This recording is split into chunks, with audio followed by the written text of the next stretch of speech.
from the B half diminished seventh.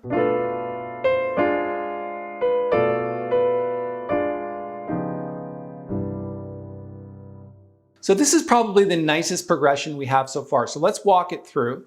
You've got B half diminished seventh, up to E7 flat 9, back to B half diminished seventh, back to E7 flat 9, and then you've got a tritone substitution of C. Today we're going to be talking about the tune Do Re Mi from the famous musical The Sound of Music. Hey, it's Tobey here from Jazzmentl.com. Thanks for joining me.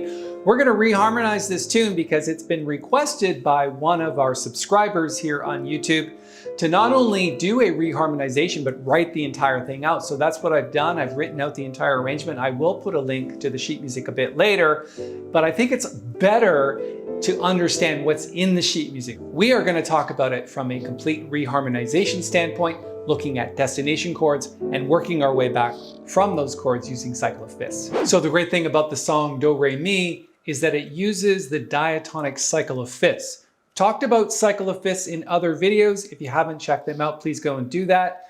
You can find it just by searching cycle of fifths on this channel. So what we're going to do is reharmonize the entire tune by looking at destination chords and then working back from those chords using the cycle of fifths. So let's dive right in and get started. The first thing that you'll notice about the tune Do Re Mi is that it follows the entire scale of G. I think you're familiar with the tune.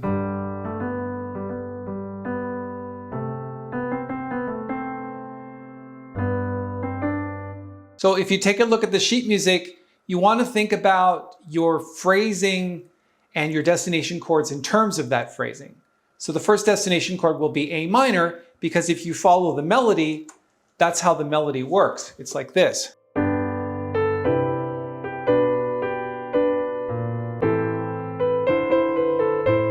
Okay, so that's what we're going to do with this tune. Take a look at it in terms of the phrasing, and at the end of the phrase, there's the destination chord. That's where we're headed. In this case, we're headed to the A minor seventh chord, and so that is 2 minor 7 in the key of G minor. And again, we're talking diatonic scale, so 2 out of G is A. How do you get to 2 minor 7th chords? The answer is usually 1, 4, 3, 6, 2. Why? Because that follows the cycle of fifths.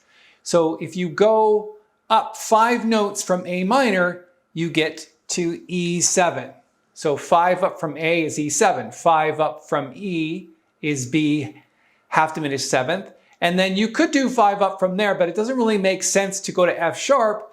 That's why this is 4, because it's out of the diatonic scale. So it's a half step above 3.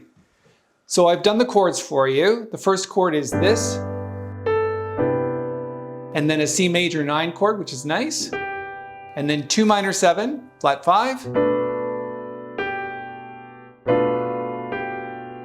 Now I know that I've written B half diminished seventh, but the chord is this, because I've left out the flat 5. So you could put it in or leave it out. In this case, we've left it out. And then you've got what I've written here as E9, but it's not really E9. It's more like, well, Cordy says it's an F major flat 5 over A chord. That's because it doesn't have a root. But if we put a root down over E, it still doesn't make a lot of sense. But the reason why I'm doing it is because you've got inner voices. So in this case, you've got an A falling to G sharp, which is the third of the next chord, and then F falling to E natural, which is the root of the chord. So you've got this. And then our destination chord, which is A minor 7. So one more time.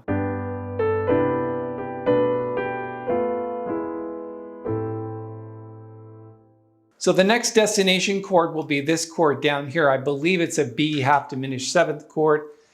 And so we're headed there. So let's go from the A minor 7th chord.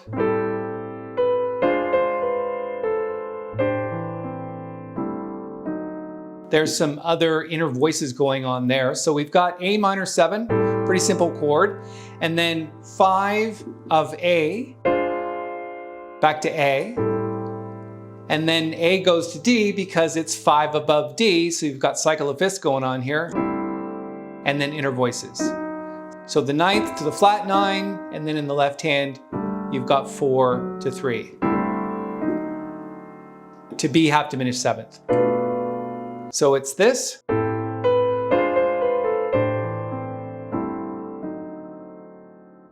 And then the next phrase, the destination chord is going to be C major 9, which is here, or just you could look at it as C. We're obviously putting in a bunch of extensions and things.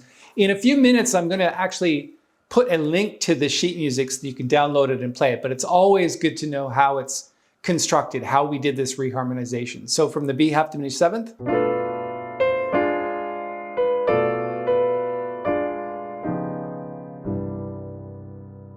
So this is probably the nicest progression we have so far. So let's walk it through.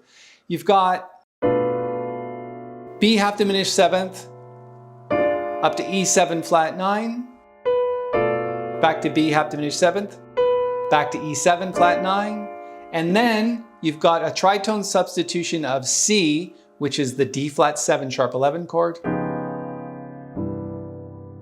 So we could go to G there.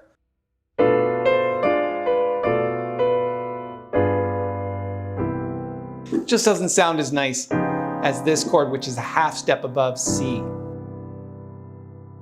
Okay, all of the extensions for these chords is essentially using flat nines on the dominant seventh chords when leading to minor. And then when we're leading to major chords, we can think about the tritone substitutions. If you're heading to like A minor, you would use E7 flat 9. If you're heading to the fourth of the scale, which is C, you would use a tritone substitution. Why? Because using a flat 9 on a G doesn't go to major chords. Flat 9s usually go to minor chords like this. You could go to major, just doesn't sound right. It's not the right progression. And just before we go any further, if you like the video, give it a thumbs up. Just hit that little button and that really helps the channel. And if you'd like to subscribe to the channel, just hit the bell and you'll be notified of all the upcoming videos that we're making. Okay, the next destination chord is G. So we're headed here. So just a G major chord, obviously the root of this scale. So let's go from the C major 9 chord.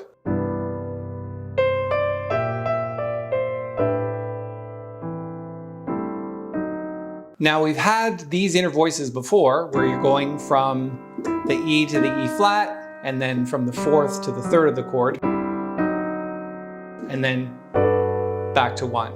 The way that that goes is 2 minor here, 2 minor to 5/7. So again, we're just really following the cycle of fifths. What have we done here? This is just known as a passing chord or a passing bass note, really. So it's just C over A. So we got, sounds nice in that context because it's just going down the scale. And then our 5/7 sus to flat 9 to 1 major 7. The next destination chord is A minor 9.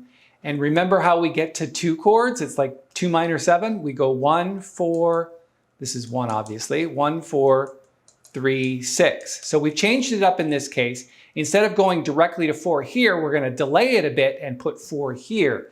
So let's erase this. And we're going to put 4 here, and then instead of going directly to A minor, we're going to put in a passing chord. C is 5 of F, so that's pretty cool. It's going to sound neat. Here's how it sounds.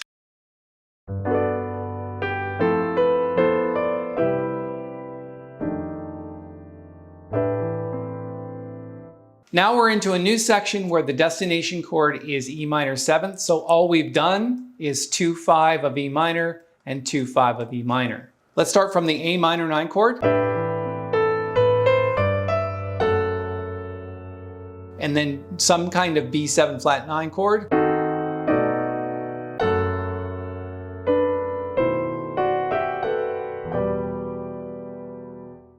So it doesn't always work out perfectly to put 2/5s of 2/5s. In this particular case, we're going 2/5, 2/5 to E minor. So that's kind of cool. Let's go down to the next line. We're almost at the end of the tune. Last 4 bars to go.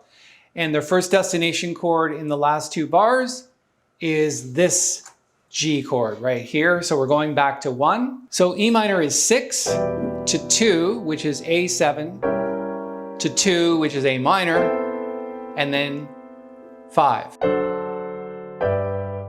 So that's interesting, right? I mean, this was a destination chord because it matches the melody note, which is the G natural. So if the melody note is the third of the chord, then maybe match the chord to that. So 3 is G of E minor. So we're starting with E minor and then doing a 2-5, and then another 2-5 of G.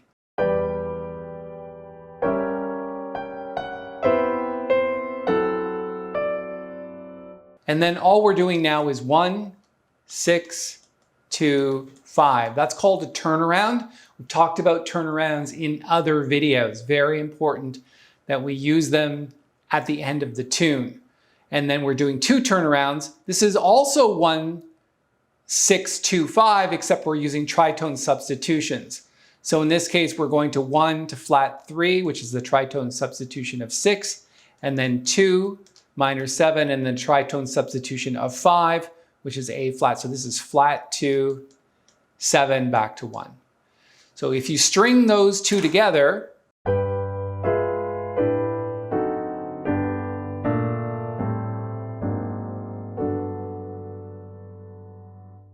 all right, let's jump over to the grand piano so that you can hear the tune completely done from beginning to end.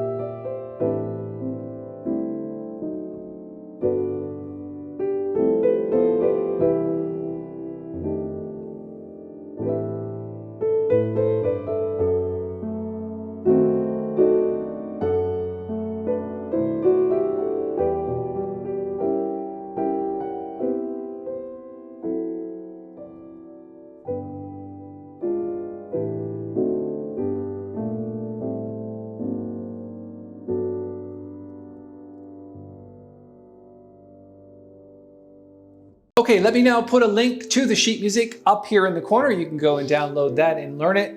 And of course, as you're learning it, you'll now recognize where the reharmonization comes from because you know a lot about it now. All right, if you're looking for something else to do, then I would suggest you check out this video next.